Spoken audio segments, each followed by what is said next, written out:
Alhamdulillah, kalau tadi kita dah tengok dah cara apa ni nak tuai dan kita dah dapat tahu sedikit tentang spesies koloni yang ada dekat sini kan. Lepas tu betul saya sebut tu? Ya, betul. Sebab kita tengah, saya pun masih belajar lagi pasal lebah keluduk ni. Banyak tempat kan saya pergi dan di sini sebenarnya agak detail. Dan bermula daripada kita bekerjasama di bawah satu industri, satu daerah satu industri dalam daerah Jelantut, dan kita dimasukkan dalam satu daerah satu industri negeri Pahang.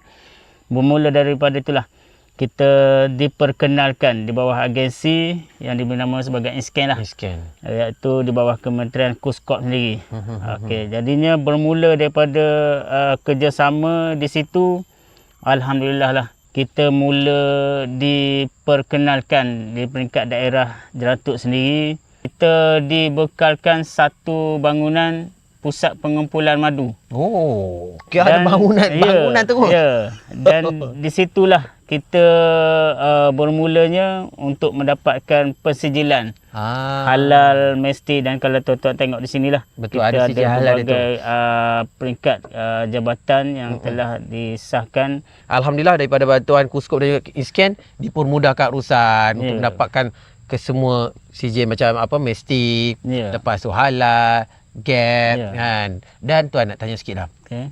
Kalau produk-produk yang dihasilkan ni selain daripada madu ni, saya tengok ada juga produk yang kecil ni, apa dia ni? Salah satunya di sini adalah propolis oil lah. Kalau nak dapatkan dekat platform online ada juga tak? Okey, ada. Tak je Komesh ataupun madu kelulup Moleksa, insyaAllah mesti ada dekat platform digital ni. Tu. Alhamdulillah. Dalam platform digital.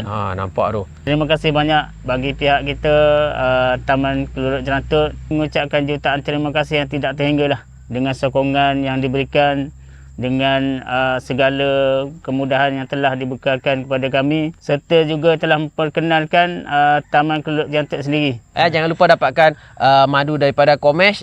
Lepas tu dan satu lagi, kalau siapa yang nak buat lawatan, nak tengok macam mana ternakan madu kelulup di sini, dialu-alukan. Silalah datang. Datang.